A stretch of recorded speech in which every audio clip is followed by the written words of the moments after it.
Prosedur pemeriksaan baby delivery kepada ibu.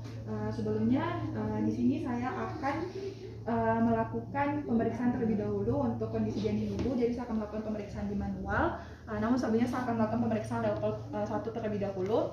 Jadi level 1 saya letakkan tangan saya pada daerah fundus, di mana di sini adalah presentasi kepala, di mana pada daerah fundus saya menilai adanya massa yang teraba kenyal, kemudian juga besar, yang artinya bagian bokong. Selanjutnya di sini saya akan melakukan level 2 untuk menilai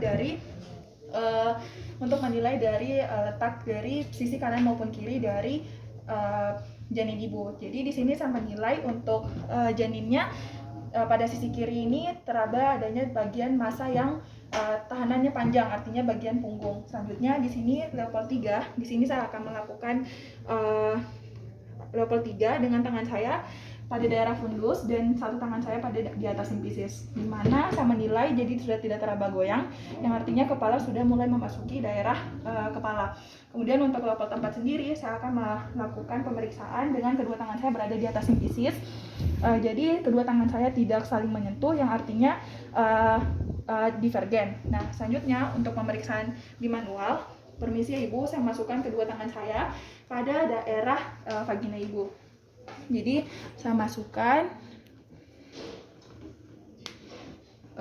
Jadi untuk penurunan kepalanya, ibu sudah mencapai pada derajat 4, yang artinya sudah mencapai pada daerah antara sacrum dan juga oksigeus. Kemudian untuk molase sendiri, tadi saya menilai bahwa karena serviks dari ibu sendiri terlihat lebar, mungkin untuk teraba di mana derajat 1, yang artinya kepalanya, bagian dari sutura kepalanya itu hanya saling bertemu. Nah, selanjutnya di sini saya akan melakukan pemeriksaan untuk kondisi dari janin ibu dengan melakukan pemeriksaan denyut jantung janin. Itu fetoskop.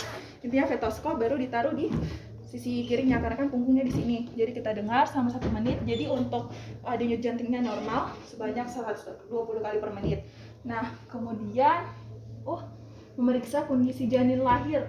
Untuk vulvanya itu dia sudah mulai vulvanya membuka, itu melebar, membuka, dan perineumnya itu menonjol. Kalau vulva membuka, terus kalau perineumnya menonjol. Nah, selanjutnya saya akan menilai untuk pemeriksaan di manual. Tadi saya sudah melakukan pemeriksaan di manual, di mana serviksnya itu sudah mulai mengalami penipisan sebanyak 100%.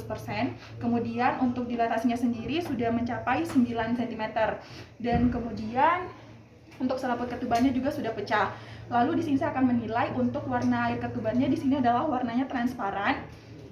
Dan kemudian saya akan menyimpulkan untuk kondisi janin, saya lakukan pakai fetoskop pakai fetoskop, di mana jantungnya janinnya itu adalah 120 kali per menit, dan di mana janin tidak mengalami total distress. Nah, kemudian saya akan menyiapkan alat dan bahan untuk pertolongan persalinan. Jadi ada kartu set, ada pokoknya ini semua. Setengah koher itu yang untuk kita kasih tunjuk ya apa namanya. Kalau ketubannya belum pica, baru kita pakai ini. Itu namanya setengah koher. Setengah koher. Tulisannya koher sih. Nah, ini saya kemarin kalau klem anatomis. Intinya dia tidak ada klem panjang. Pokoknya tidak ada klem panjang, klem pendek. Yang ada itu klem anatomis sama klem koher. Bedanya koher anatomis? Ini koher. Koher itu yang ada nih. Yang ada Ini koher. Tapi ini setengah koher. Ada Terus juga yang kalau 2 ininya berarti koher. Satu koher. Klem Okay. koher gitu ya. Ini anatomis. Mana ini anatomis? Belum Ini buka. gunting jaringan. Mana anatomis? Ini anatomis. Set saja nanti. Baru? Bilang aja 4%. Oh, siapa tahu? Dek, ini apa? 4%, terus ada Kalau oksitosin, Akdiknas. ada HCl dan sebagainya. Astagfirullahaladzim, kita jahat. Di sini saya akan menilai kekuatan untuk kontraksinya. Jadi kita pegang-pegang terus perutnya pegang-pegang terus selama 1 menit. Jadi ibu untuk kontraksi uterusnya di sini ada kuat selama 30 sampai 50 detik. Terus juga simetris, dominasi pada daerah fundus, relaksasinya juga optimal, interval 2 sampai 4 menit, dan intensitasnya juga cukup sudah. Setelah itu dari hasil saya pemeriksaan tadi untuk persalinannya ini ibu kehamilannya sudah mencapai pada fase aktif pada kelas 1. Nah, kemudian di sini saya akan nilai untuk kontraksi uterus tadi. Saya sudah melakukan penilaian setiap 1 jam pada fase laten dan setiap 30 detik pada fase aktif. Kemudian saya akan menilai, saya telah menilai juga penurunan kepalanya. Saya melakukan pemeriksaan untuk low pole tempat. Jadi untuk penurunan kepalanya itu sudah mencapai 0/5. Jadi kepalanya itu sudah, seluruh bagian kepala sudah memasuki pada daerah cervix. Ini 0/5. Kalau Terus, 1/5? 1/5 berarti hanya satu yang teraba di bagian cervix ya. Oh. Kalau 0/5 ini berarti sudah semua di sini kepalanya. Oh ya. Nah, kemudian di sini saya akan melakukan penilaian untuk rotasi internal. Jadi pada saat saya melakukan pemeriksaan tadi untuk rotasi internalnya, jadi tadi kan begini Kaki bantu bayinya kan, lahir. pertama kan begini. Nah, pas dia rotasi internal berarti bayinya sebegini. Berarti sutura Bukan ke bawah? bisa begini, bisa pokoknya terserah yang intinya sutura sagittalisnya ini jadi melintang. Kan tadi pertama begini toh, Pertama dia bagaimana? memanjang. Begini, ini sutura sagittalisnya memanjang. Toh? Oh, vertikal. Ya, dia begini dulu nanti sutura sagittalisnya. Nah, pas dia rotasi internal jadi begini. Oh, bro jadi Nah, horizontal. jadi memanjang. Oh, ini terus kita harus toh? Ya, dia memanjang Ulang jadinya. tadi, ulang tadi. Tadi kan Begini begini. toh. Ya. Berarti dia ini horizontal berarti tuh. Horizontal berarti tahu, kalau Kak. Baru karena dia tak putar begini jadi memanjang. vertikal. Itulah. Iya. Oke. Nah, setelah itu baru kita mencatat hasil. Jadi untuk sudah rotasi internal, sutura sagittalisnya sudah memanjang, mengalami rotasi 90 derajat. Kemudian saya akan mencatat hasilnya pada partograf. Itu ini kita buka nanti. Kalau kita kemarin buka sih, tapi dibuka pas mau melahirkan. Kalau ini Oh. saya tidak. Kemudian kita mencatat membuat resume pada hasil progres persalinan. Jadi dari hasil pemeriksaan tadi saya untuk persalinannya saya lakukan secara normal ibu, dan tindakan yang saya telah lakukan sebelumnya setelah menghitung untuk tanda-tanda vitalnya, denyut jantung janin, kemudian juga saya telah menghitung kontraksi uterusnya dan evaluasi dari pembukaannya, pemeriksaan bimanual sudah. Kemudian saya berdiri di depan vulva pasien dalam posisi litotomi. Jadi ibu boleh dalam keadaan berbaring, kemudian membuka menekuk kakinya dan membuka selebar mungkin. Kemudian di sini saya akan memperhatikan waktu yang tepat untuk ibu mengedan, di mana ibu sebelumnya sudah mengalami tanda-tanda infartu. Jadi ada di mana saat ibu di mana perineumnya sudah mulai tertarik, kemudian juga anus dalam keadaan dilatasi, mukosa anus yang terlihat, kepala bayi terlihat di vagina sekitar 3-4 cm atau kronis lah. Pokoknya itu tanda-tanda infartus sudah terlihat. Kemudian di sini saya akan menjelaskan kepada pasien kapan waktu yang tepat. Nah, karena ibu sudah menunjukkan adanya tanda-tanda infartus tadi sebelumnya, saat ibu mengalami kontraksi, ibu boleh untuk sambil dengan menarik napas sekuat mungkin, menutup mulut dan kemudian mengedan. Mungkin ibu boleh mengedan, kemudian selanjutnya kita tetap lakukan lagi denyut jantung janin. Jadi kita dengar lagi fisiotomi, tapi kita lakukan di sini. Kan tadi pertama yang denyut jantung yang pertama kan tadi masih di sini. Nah, kalau dia sudah di yang itu dia jadinya di atasnya simfisis, pokoknya di sebagian sini. Nah, Makin turun ya. ya kan sudah Ya, mulai ada kan. satu di bawah samping sedikit. Di sini lah pokoknya. Bagian sini. Karena kan jantungnya sudah di sini toh. Nah, setelah itu di sini saya tidak akan melakukan episiotomi karena robekan dari perineumnya baik. Kemudian juga di sini saya akan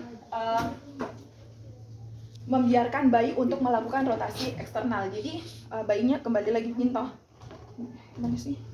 Ini. Ini tapi orang yang putarkan kita nanti toh. Yo, asistennya. Gini kan?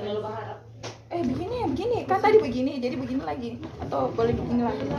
Ini baru bagaimana nanti kita putar dari sini atau bagaimana? Kenapa polanya kan bayinya? Oh, belum kah? Oh iya, salah. Membantu persalinan, dah lihat. Jadi dia membantu persalinan bayinya dulu toh, keluarkan bayinya. Nggak ada kan anu toh. Ini tetap di bawah sini. Iya, tidak ke atas.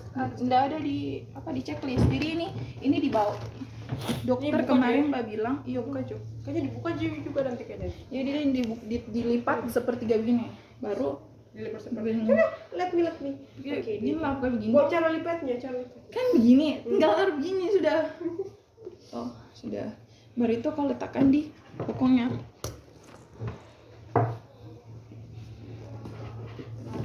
Setelah itu baru bantu Mi keluar bayinya perlahan. Coba tuh dorong. Ya, Sudah keluar. Yo, ini kan ini begini kita Teguk, tahan, kita tahan.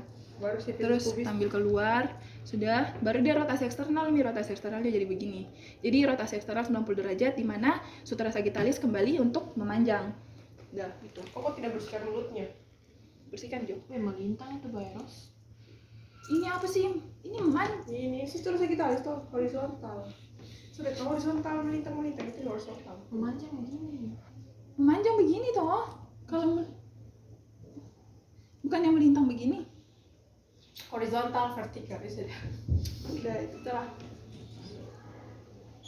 Nah, setelah itu dia sudah rotasi eksternal, baru kita cek dia ini apa, ada yang terlilit tali pusat tidak. Kalau ada yang terlilit berarti kita bantu gitu.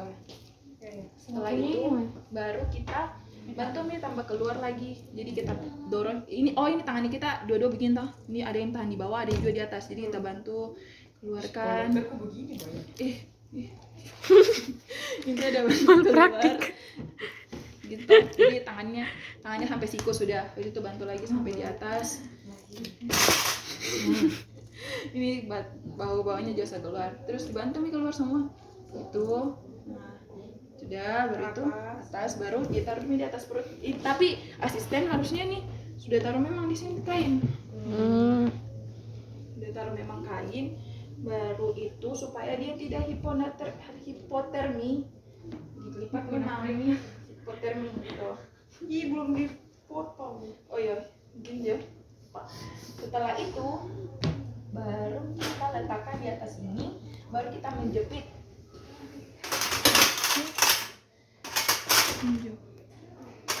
Menjepit 2 cm ya. 4 sampai 5 cm di atas bayinya. 4 sampai 5. Berapa kan ini? 2 sampai 3 4 sampai 5 cm dari bayi. Kemudian 2 sampai 3 dari 2 sampai sini. 3 dari jarak pertama, dari klaim pertama. Setelah itu baru kita potong di antara jepitannya. Kita potong. Udah, jadi kayak kita lepas gitu. Kita lepas baru itu ambil. Baru kita cabut ininya toh. Yo, tapi kan di sini udah bilang kita mengikat atau kita jepit pakai penjepit. Jadi kita jepit aja toh. Oh, ini yang dilepas, yang ini yang tetap. Iya, yang ini tetap Ya, ini lepas. ini yang dilepas, lupa. Udah, ini kan dijepit pura-puranya toh, tapi nanti kan kita lepas. Setelah itu baru kita, kalau yang ini apa namanya, kita tutup pakai kasa, itu kayak bilang saja, karena kan kita udah gunting. Kalau kalau kita gunting, jadi hanya di sini kita tutupi gitu. Udah begitu. Muncul darah. Udah habis itu kita jepit, kita tutup pakai tali pusat. Ini sudah, nanti bayinya ini keluar muncul. Langsung tarik kayaknya itu deh. Sudah, ini bayinya nanti kita jepit begini, baru di sini. Sudah, setelah itu baru tangan kirinya kita itu dibilang itu kalau habis melahirkan tetap di sebelah, tetap di sini. Tangan kiri kita itu tetap di perut terus, jangan lepas. Supaya? Terus, takutnya kan ada kontraksi. Kalau ada kontraksi kan berarti mommy melahirkan plasentanya Plasentanya. keluar lagi toh. Terus kita tangannya kita berarti yang lain kita taruh oksitosin. Oksitosinnya itu sepertiga lateral di sini toh. Oh, saya kira seperti media lagi. Di apa? Kemarin juga kira, Suprapubik. kemarin juga kira medial, ternyata dia bilang dokter di lateral, berarti di luar. Setelah itu baru kita mengosongkan kandung kemih dengan melaton, itu bilang aja. Baru kita mengobservasi untuk tanda-tanda plasentanya. Jadi di sini sudah menunjukkan tanda-tanda pengeluaran plasenta, di mana bentuk dari centrifugal juga sudah mulai menurun, dan dengan pemanjangan tali pusat serta gumpalan darah atau kotyledon yang keluar. Kemudian di sini saya akan meletakkan tangan kiri pada daerah simfisis. Dan saat terjadi kontraksi, saya akan melakukan traksi pada tali pusat. Jadi ada kontraksi tali pusat pada daerah simfisis secara lembut ke arah dorsokranial. Jadi dorsokranial itu kita kasih begini-begini, dorsokranial pada plasenta hingga semua plasenta lahir. Jadi ada kontraksi, kita tarik lagi, baru kasih maju lagi ininya. Terus ini tetap pegang, baru ada lagi, kasih keluar lagi. Terus pas sudah sampai keluar begini, ini kita lipat, ini kita kasih begini-begini, putar, baru kita taruh di sampingnya. Nah, terus kita Mesh. hampir tetap kita pegang ini garisnya. Terus kita periksa ini semuanya sudah keluar dengan menggunakan gas hidrofilik. Jadi kita tempel-tempel aja sini. Jadi kalau tes salah jumlahnya kotiledon itu normal 15. Saya 18 15 sampai 20, 15 sampai 20. saya 16 sampai 24 Jadi kita hitung itu keteladan. Pura-pura saja. Taruh saja begini toh. Setelah itu, di sini saya akan mempersiapkan alat dan bahan untuk Veronavi. Jadi saya menggunakan alat berupa hacking pad. Kemudian mengecek luka perineum. Jadi untuk luka perineumnya itu ibu di sini misal dia derajat 2. Jadi lukanya itu hanya sampai di otot perineum tapi tidak sampai di sphincter ani. Jadi bagian sini saya toh. Setelah itu baru kita anestesi lagi. Anestesi infiltrasinya di antaranya anus sama perineumnya itu pokoknya bagian sini. Anestesi saja masukkan bagian sini. Setelah itu baru kita bilang lagi saja menjahit pada bagian mukosa vagina, otot dan kulit perineum saja. Tidak. Setelah itu baru kita memberikan antiseptik pada luka yang telah dijepit. 16 menit, baru kita taruhkan antiseptik. Sudah. Di mana antiseptiknya? Di hasil jahitannya tadi. Oh. Ya. Baru kita mencek hasil jahitan dengan cara rectal examination. Jadi kita cek lagi pakai rectal examination toh, yang rectal examination ya. Jadi kita masukkan aja begini pura-pura toh. di anus atau Di anusnya kan rectal examination. Jadi untuk robekannya ini tidak mencapai anus sudah bisa aja. Terus memberikan konseling. Jadi konselingnya katanya tadi tidak mengenai dulu air dan memakai apa? Pembalut. Sudah bisa saja. Hore. Kenapa itu? Keluar kepalanya tuh. saya masih bingung yang